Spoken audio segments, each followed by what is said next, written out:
হরে কৃষ্ণ, হরি বল।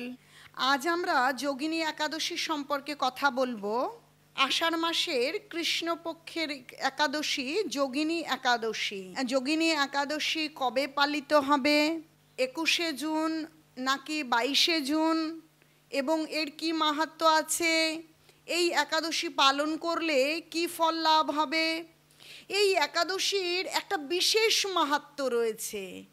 এই একাদশী যারা পালন করবে তারা 88,000 ব্রাহ্মণ ভোজনের ফল লাভ করবে। তো এরকম মাহাত্ম্য রয়েছে এই একাদশী ব্রতের। আসুন আমরা এই একাদশী কবে করব, কিভাবে পালন করব এবং এর কি মাহাত্ম্য আছে সেটা শ্রবণ করি, এবং এই বিষয়ে পুরাণের কি কাহিনী আছে সেটা আমরা শ্রবণ করি। হরে কৃষ্ণ, হরি বল। 21শে জুন শনিবার নয়, আমরা এই একাদশী পালন করব 22শে জুন রবিবার।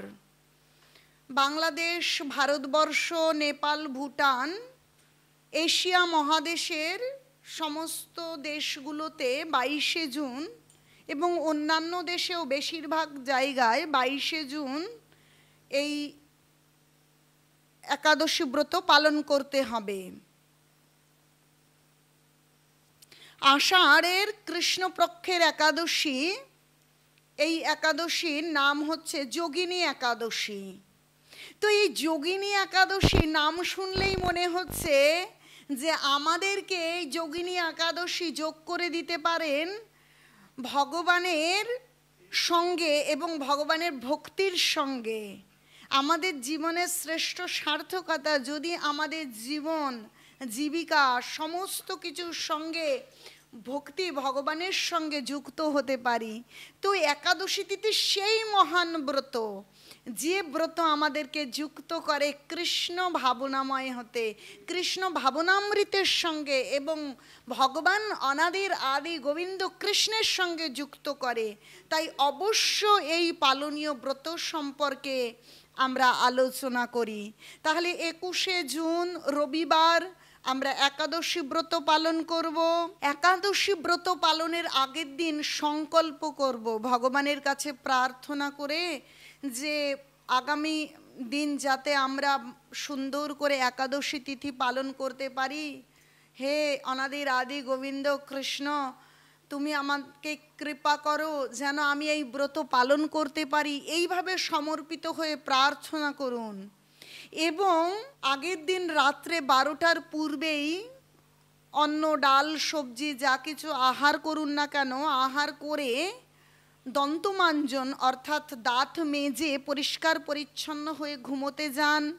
এবং ঘুমানোর সময় ভগবানের স্মরণ করে, ভগবানের নাম করে, এবং আরেকবার পুনরায় ভগবানের কাছে প্রার্থনা করে যে আগামীকাল ভগবানের শ্রেষ্ঠ ব্রত একাদশী ব্রত, সেই ব্রত যেন আমি পালন করতে পারি। হে কৃষ্ণ, হে রাধারানী, আমাকে কৃপা করুন, আমি যেন ভগবানের জন্য উপবাস করতে পারি এবং সারা দিন কৃষ্ণ ভাবনাময় থেকে আমি দিনটাকে পালন করতে পারি। এইভাবে পরের দিন ভোরবেলা উঠুন, মঙ্গল আরতি, ব্রহ্ম মুহূর্তে স্নান করে মঙ্গল আরতি করে ভগবানের নাম জপ, তুলসী আরতি কীর্তন করে সারাদিন শাস্ত্র অধ্যয়ন, হরিনাম জপ বেশি বেশি করে, যারা একদমই হরিনাম করেন না ওই দিন অবশ্যই হরিনাম করুন। আর যারা 16 মালা জপ করেন, যারা 2 মালা করেন তারা 8 মালা করুন, বা পারলে 16 মালা করুন। আর যারা 16 মালা করছেন অন্তত পক্ষে 25 মালা, কিন্তু তার থেকেও বেশি 64 মালা 100 মালা হলে অনেক ভালো হয়। যে যত করতে পারে ততই ভালো, কারণ সেই দিন আসলে উপবাস মানে ভগবানের নিকটে বাস। ভগবানের নিকটে বাস, কৃষ্ণ আর নাম অভিন্ন। তাই যত আমরা নাম করতে পারবো তত ভগবানের নিকটে বাস করতে পারবো। এইভাবে পঞ্চশস্য বর্জন করে যারা নির্জলা পারবে নির্জলা, আর যদি নির্জলা না পারে ফল খেয়ে, জল খেয়ে করবেন। আলু, কাঁচকলা, পেঁপে, কুমড়ো, চিনে বাদাম এসব দিয়ে সূর্যমুখী এবং বিশুদ্ধ ঘি, সূর্যমুখী তেল এবং বিশুদ্ধ ঘি দিয়ে রান্না করবেন। না হলে একাদশী ব্রত নষ্ট হবে। তবে তেল না খাওয়াই ভালো। যতটা পারা যায় রান্না না করে সাধারণ অনুকল্প প্রসাদ পেয়ে বেশি বেশি করে ভগবানের কাছে থাকা যায়, সেটা সর্বশ্রেষ্ঠ। তা বলে এই নয় যে আপনি নির্জলা করতে পারছেন না বা ফল খেয়ে করতে পারছেন না, আপনারা নির্জলা করতে পারছেন না বা ফল খেয়ে করতে পারছেন না তাই অন্ন, ডাল, রুটি খেয়ে ফেলবেন, এরকম কিন্তু নয়। যদি সেভাবে না পারেন অন্তত আলু, কাঁচকলা, পেঁপে, কুমড়ো সূর্যমুখী তেল দিয়ে ঘি দিয়ে রান্না করে যেভাবেই হোক অনুকল্প প্রসাদ পেয়ে করুন। কিন্তু এমনটা কখনোই করবেন না পঞ্চশস্য গ্রহণ করবেন না। তবে ওই যে কাউন চাল, আরও যেসব চাল, ডালিয়া, সুজি, এই বিষয়গুলোকে পরিহার করুন। ওই বিষয়গুলোকে গ্রহণ করে সঠিকভাবে একাদশী করা যায় না। পঞ্চশস্যকে বর্জন করুন। এই যোগিনী একাদশী মাহাত্ম্য রয়েছে, এক বিশেষ মাহাত্ম্য। ৮৮,০০০ ব্রাহ্মণ ভোজনের ফল। আমরা একজন শুদ্ধ ব্রাহ্মণকে ভোজন করাতে পারি না বা সম্ভব হয় না, সেখানে এই ব্রত পালন করলে ৮৮,০০০ ব্রাহ্মণ, শুদ্ধ ব্রাহ্মণ ভোজনের ফল পাওয়া যাবে।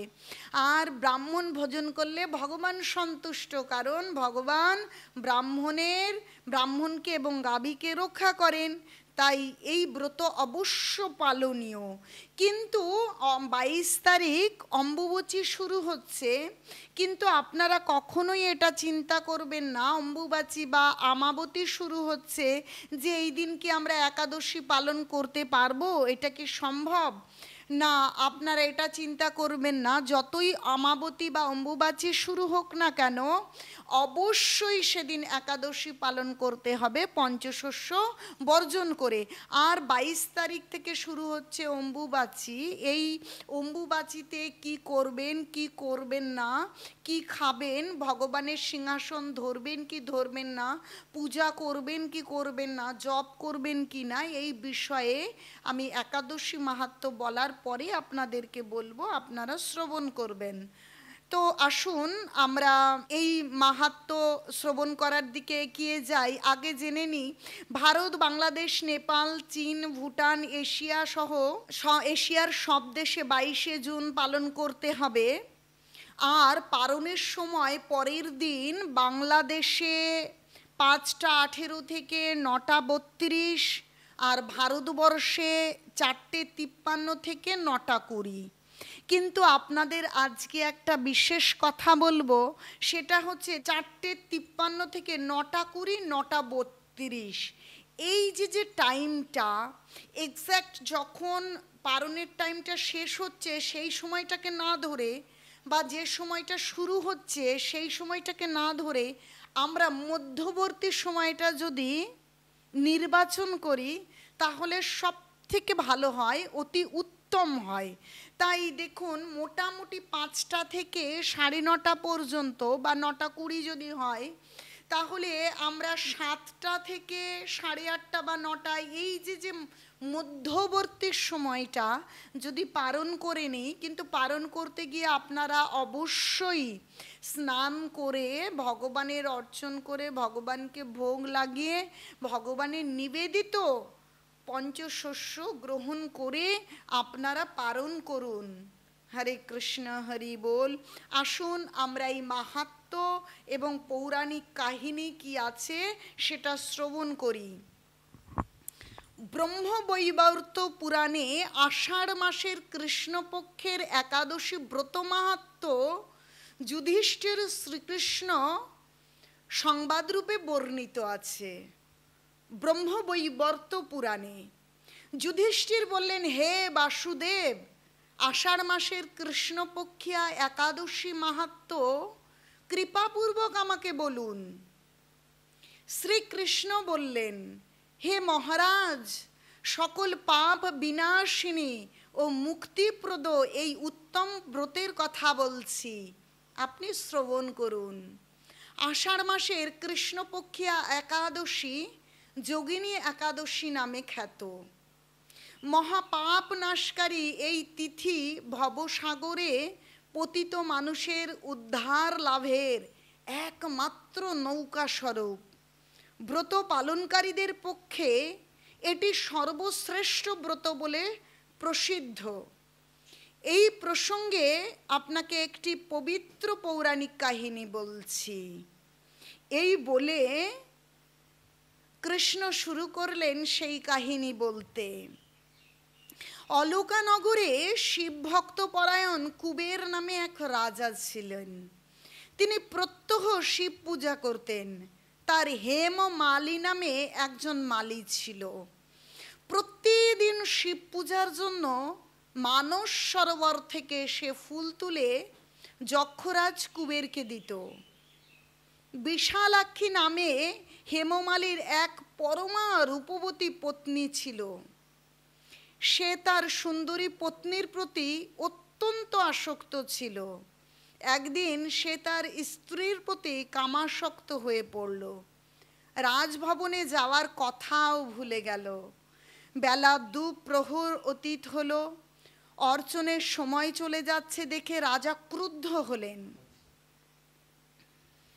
মালীর বিলম্বের কারণ অনুসন্ধানে এক দূত প্রেরণ করলেন। দূত এসে রাজাকে বলল সে গৃহে স্ত্রীর সাথে আনন্দে মত্ত। দূতের কথা শুনে কুবেরের অত্যন্ত রেগে গেলেন। রেগে তক্ষুনি মালীকে তার সামনে হাজির করতে আদেশ দিলেন। এদিকে মালী কুবেরের পূজার সময় অতিবাহিত হয়েছে বুঝতে পেরে অত্যন্ত ভয় পেলেন। তাই স্নান না করেই সে রাজার কাছে উপস্থিত হলো। তাকে দেখা মাত্র রাজা ক্রোধবশে চোখ রাঙিয়ে বললেন, রে পাপিষ্ঠ দুরাচার, তুই দেব পুজোর পুষ্প আনতে অবজ্ঞা করেছিস। তাই আমি তোকে অভিসম্পাত দিচ্ছি। তুই শ্বেত কুষ্ঠগ্রস্ত হয়ে যা এবং তোর প্রিয়তমা ভার্যার সাথে তোর চিরবিয়োগ সংগঠিত হোক। আরে নীচ, এই স্থান থেকে ভ্রষ্ট হয়ে অধোগতি লাভ কর। কুবেরের এই অভিশাপে হেমমালী পত্নীর সাথে স্বর্গভ্রষ্ট হয়ে দীর্ঘকাল যাবৎ কুষ্ঠরোগ ভোগ করতে লাগলো। রোগের যন্ত্রণায় দিন অথবা রাত্রে কখনোই সে সুখ পেত না। এভাবে শীত গ্রীষ্মে প্রচণ্ড বেদনায় বহু কষ্টে সে জীবনযাপন করতে লাগলো। কিন্তু দীর্ঘদিন মহাদেবের অর্চনের ফুল সংগ্রহের স্বীকৃতির ফলে সে শাপগ্রস্ত হয়েও বৈষ্ণব শ্রেষ্ঠ শিবের বিস্মরণ কখনো হয়নি। দেখুন গীতার কথা কিভাবে সত্য হয়। গীতায় ভগবান বলছেন, নেহাবিক্রমনাশস্তি প্রত্যাবায়ন বিদ্যতে স্বল্পম অপি অশ্ব ধর্মস্য ত্রায়তে মহত ভয়াত। যে অল্প পরিমাণেও ধর্ম করলে সেটা কখনো বিফলে যায় না। তিনি শিবের পুজোর অর্চনের ফুলের যোগান দিতেন, সেবা করেছিলেন। তাই তিনি শিবকে ভোলেননি, শিবকে তিনি বিস্মৃত হননি। একদিন হেমামালী ভ্রমণ করতে করতে হিমালয়ে শ্রী মার্কণ্ডেয় ঋষির আশ্রমে উপস্থিত হলো। কুষ্ঠরোগ পীড়িত সপত্নী হেমামালীকে দর্শন করে শ্রী মার্কণ্ডেয় তাকে জিজ্ঞাসা করলেন, তুমি কার অভিশাপে এই রকম নিন্দনীয় শ্বেতকুষ্ঠ গ্রস্ত হয়েছ? সে উত্তর দিল, হে মুনিবর, রাজা ধনকুবেরের আমি ভৃত্য ছিলাম। আমার নাম হেমমালী। আমি প্রত্যহ মানস সরোবর থেকে ফুল তুলে শ্রেষ্ঠ। আমি অত্যন্ত অপরাধী। কৃপা করে আমার প্রতি প্রসন্ন হন। তখন দয়ার্দ চিত্র মার্কণ্ডেয় মুনি বললেন, হে মালী, তোমার মঙ্গলের জন্য শুভ ফল প্রদানকারী এক ব্রতের উপদেশ করছি। তুমি আষাঢ় মাসের কৃষ্ণপক্ষের যোগিনী নামক একাদশী ব্রত পালন করো। এই ব্রতের পূর্ণ প্রভাবে তুমি অবশ্যই কুষ্ঠ ব্যাধি থেকে মুক্ত হবে।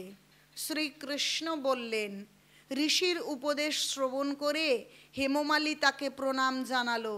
পরে অত্যন্ত আনন্দে ঋষির আদেশ মতো নিষ্ঠার সঙ্গে যোগিনী একাদশী ব্রত পালন করলো। এইভাবে হেমমালী সমস্ত রোগ থেকে মুক্ত হলো ও পত্নী সহ সুখে জীবনযাপন করতে লাগলো। হে মহারাজ যুধিষ্ঠির, আমি আপনার কাছে এই ব্রত উপবাসের মহিমা কীর্তন করলাম। এই ব্রত পালনে ৮৮,০০০ ব্রাহ্মণকে ভোজন করানোর ফল লাভ হয়। যে ব্যক্তি এই মহাপাপ বিনাশকারী ও পুণ্যফল প্রদায়ী যোগিনী একাদশী কথা পাঠ এবং শ্রবণ করে, সে অচিরেই সর্বপাপ থেকে মুক্ত হয়। তাহলে দেখুন, পুরাণে এই একাদশীর কত সুন্দর মাহাত্ম্য বর্ণিত হয়েছে। তো হেমমালী তো শুধুমাত্র শ্বেতকুষ্ঠ রোগে আক্রান্ত হয়েছিল। আমরা কলিযুগে শুধু শ্বেতকুষ্ঠ এরকম নয়, বিভিন্ন মারাত্মক দুরারোগ্য ব্যাধিতে উপদ্রুত হচ্ছি বা আক্রান্ত হচ্ছি। আমরা বুঝতে পারছি না যে এর কারণটা কোথায় লুকিয়ে আছে। যেমন জ্বর হলে জ্বরের ওষুধ খাই, কিন্তু জ্বর সারে না, অনেক ক্ষেত্রে পুনরায় আবার ফিরে ফিরে জ্বরটা আসে। অ্যান্টিবায়োটিক খাই, কিন্তু তাতেও যখন না সারে রক্ত পরীক্ষা করে নির্বাচন করতে হয় আসলে জ্বরের কারণটা কোথায় রয়েছে। আসলে আমাদের এই কলিযুগে নানা রোগে আক্রান্ত হওয়া, নানাভাবে দুঃখ কষ্ট পাওয়ার কারণটা লুকিয়ে আছে।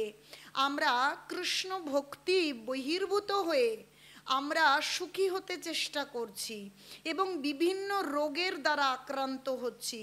তাই শুধুমাত্র যোগিনী একাদশী নয়, আমাদের কর্তব্য 12 মাসে 24টা একাদশী আমাদেরকে সঠিকভাবে পালন করা।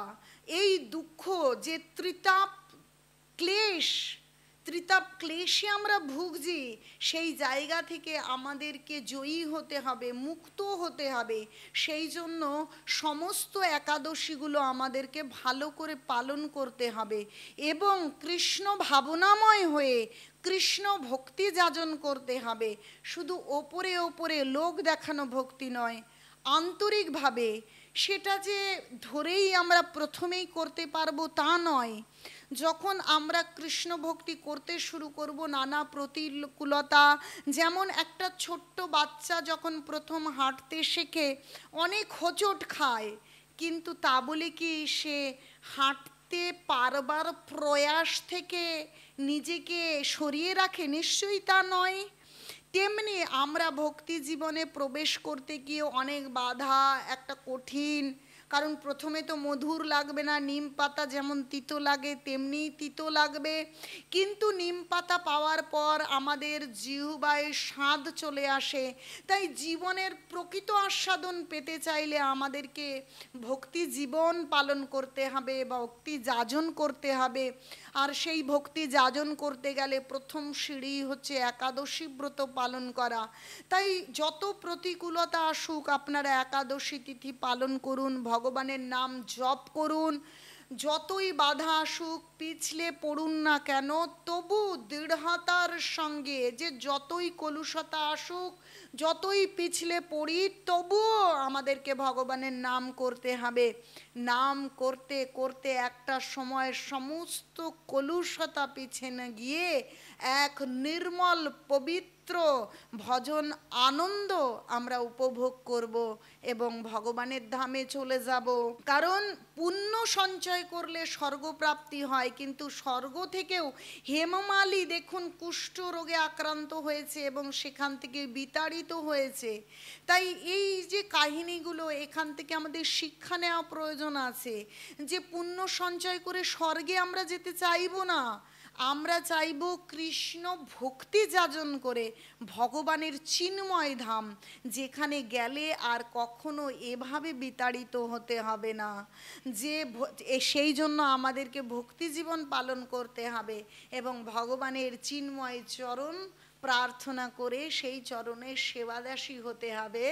আর সেটা সম্ভব যদি আমরা ভক্তি জীবন পালন করতে পারি সুন্দরভাবে। আর সেই জন্য প্রত্যেকটা একাদশী সুন্দর নিষ্ঠার সঙ্গে পালন করুন আর কৃষ্ণ ভাবনাময় থাকুন। আপনারা পরবর্তী ভিডিওতে আপনারা পেয়ে যাবেন অম্বুবাচীর সম্পর্কে, সেই সম্বন্ধে জেনে নিন। কখনোই ভগবানের সেবা থেকে দূরে থাকা উচিত নয়, কারণ অনেকের কাছে আমি এই প্রশ্ন শুনেছি এবং তাদেরকে বলেছি যে এই বিষয়ে আলোচনা করব। আপনারাও যুক্ত থাকুন এবং ভক্তি জীবনে থাকুন আর ছোট্ট মেয়েটাকে কৃপা আশীর্বাদ দান করুন। হরে কৃষ্ণ, হরি বল।